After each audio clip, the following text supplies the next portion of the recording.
ngayong Martes, eksaktong 38 araw nang nakalipas mula nang magsimula ang palitan ng pag-atake sa pagitan ng Estados Unidos, Israel at ng Iraq. At sa pagpapatuloy ng girian, isang Pilipina na naman ang nabiktima at nasawi kasama ang kanyang Israeli national na asawa at mga biyanan nito matapos natamaan ng airstrike ang kanilang tahanan. Nagpahayag naman ng pakikiramay at suporta ang pamahalaan para sa naiwan niyang pamilya habang siniguro rin ang tuloy-tuloy na hakbang para sa kapakanan ng mga Filipino overseas workers na apektado ng girian sa Middle East. Alamin ang detalye sa report na ito. Katapusan ng Pebrero ng gulatin ng nagsanib puwersang Israel at Estados Unidos ang bansang Iran sa pamamagitan ng pagpapakawala ng airstrikes. Ang pag-atake mabilis na lumala matapos gumanti ng Iran na pinuntirya ang Israel, US military bases at mga kaalyado nitong bansa sa Middle East. Sa loob ng higit isang buwan ng palitan ng atake sa Middle East, pumalo na sa higit 3,700 na individual ang naitalang nasawi sa rehiyon hanggang noong April 3 batay sa ulat ng Iran Health Ministry, National Health, Defense and Interior Ministries.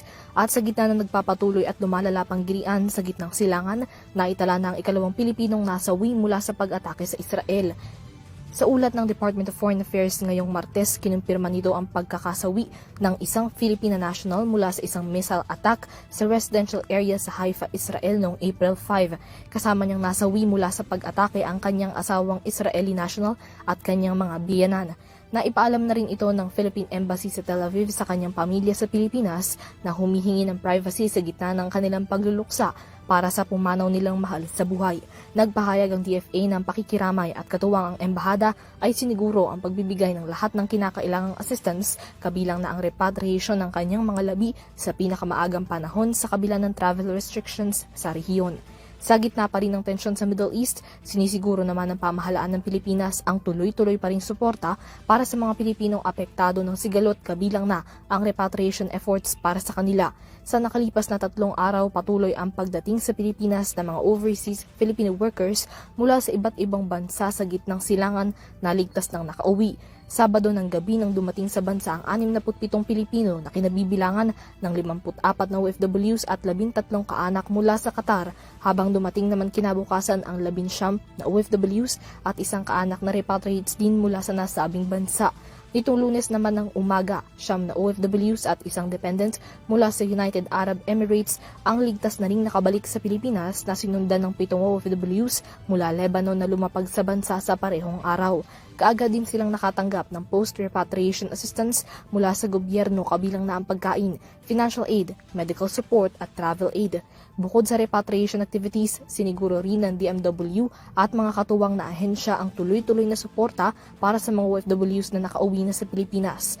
Nitong April 6, inilunsad ng DMW at ng 25 pang ahensya ang bayanihan para sa Balikbayang Manggagawa National Reintegration Network and Job Fair para makapaglaan pa ng serbisyo at programa para sa mga OFW returnees.